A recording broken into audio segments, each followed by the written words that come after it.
What does de-escalation actually mean when the weapons don't disappear, the strikes keep landing, and every side insists it's the other one blocking peace? Because that's the strange reality behind today's headlines. A claim of control in Iraq, a ceasefire that isn't holding in Lebanon, and a new round of U.S. Iran clashes that looks a lot less like diplomacy and a lot more like managed escalation. At first glance, today's reports seem like separate stories. Iraq's militias are talking about handing weapons to the state. Trump says Israel and Hezbollah are supposedly calming things down. Iran says the whole deal can't move forward unless Lebanon stops burning, and then the U.S. is striking an Iranian tanker, Iran is hitting back at American bases in the Gulf, and CENTCOM is calling it self-defense. We're going to line up the reporting, compare the language, and look at what the headlines sanitize away. Because if you read only one outlet at a time, you miss the real pattern. Power is being rearranged, not reduced. If this kind of breakdown is useful, hit the like button and subscribe so you don't miss what comes next. Let's start in Iraq, because the AP framing makes this sound almost tidy. Two of the country's best-known Iran-aligned militias say they're preparing to place their weapons under state control. On paper, that sounds like progress. It sounds like the government is finally reasserting itself. It sounds like the era of freelance armed groups might be ending. But that neat version leaves out the part that actually matters. These groups are not waking up one morning and suddenly discovering civic virtue. They're responding to pressure from multiple directions: Iraqi religious authority, the dominant political bloc in parliament, Washington, and the fact that the region has been dragged through another wave of war. In other words, this is not just a voluntary peace gesture, it's an adjustment to a much more dangerous political environment. The first group, Asaib al-Haq, says it has formed a committee to inventory fighters, equipment, and weapons, and to coordinate with Iraq's military command. The second, the Imam Ali Brigade, says the time has come to build a strong state with full sovereignty and that weapons should belong only to the government. That language sounds straightforward, but in Iraq, state control is often more of a slogan than a description. Many of these factions already sit inside state institutions, receive public funding, and operate in a gray zone where they're both inside and outside the government at the same time.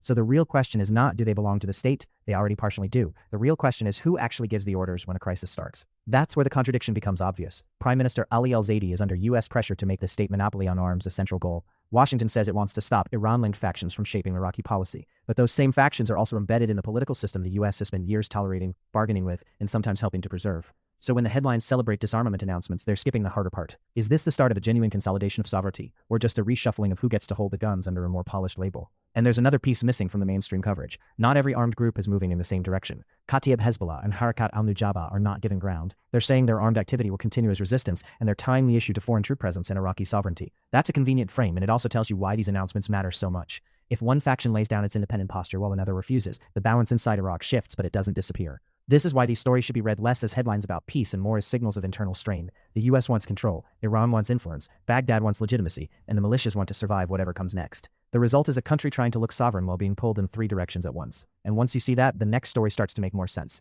The biggest misunderstanding in the coverage right now is treating Lebanon like a separate crisis. It isn't. Lebanon has become the pressure point where the Iran talks, the U.S.-Israel military campaign, and regional diplomacy all collide. Iran has now made something very clear. A lasting ceasefire in Lebanon is a condition for any serious deal. That's a much stronger statement than the usual diplomatic fog. It means that Iran is not willing to compartmentalize these conflicts the way Washington prefers to do. The U.S. may want one track for nuclear talks, another track for Lebanon, and a third track for shipping lanes. Iran is saying those tracks are all connected.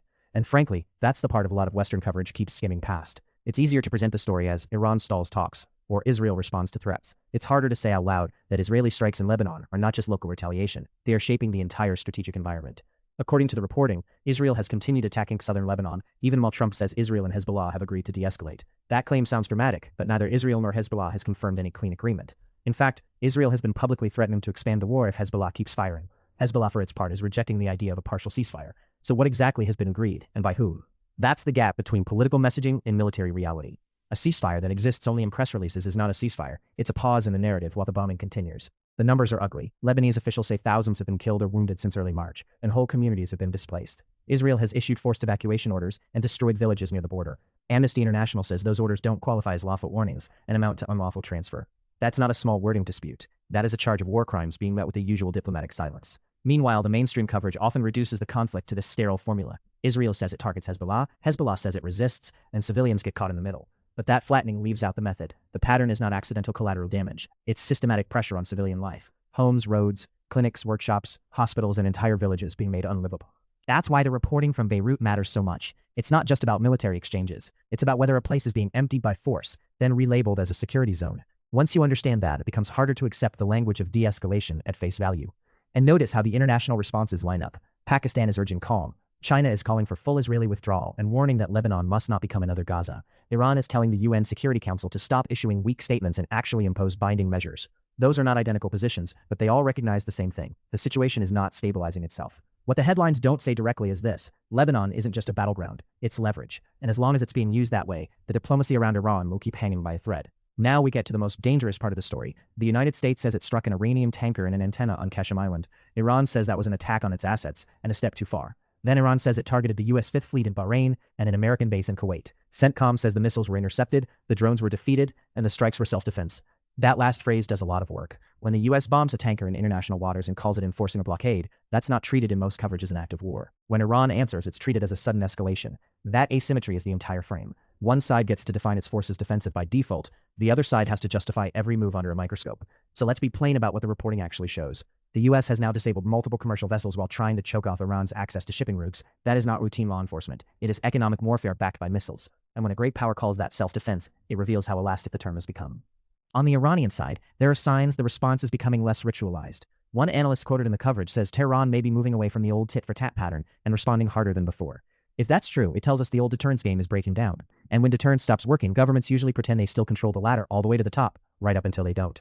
This is also where the political messaging becomes almost surreal. Trump insists the U.S. and Iran have been talking continuously, even after reports suggested the channels have gone quiet. He presents the talks as ongoing, while Tehran says the latest message is focused on the Lebanon war and Israeli escalation. That disconnect matters, because if one side is talking about a diplomatic framework, and the other side is watching its ships get hit and its allies bombed, then negotiation starts to look less like a path to peace and more like a pressure valve.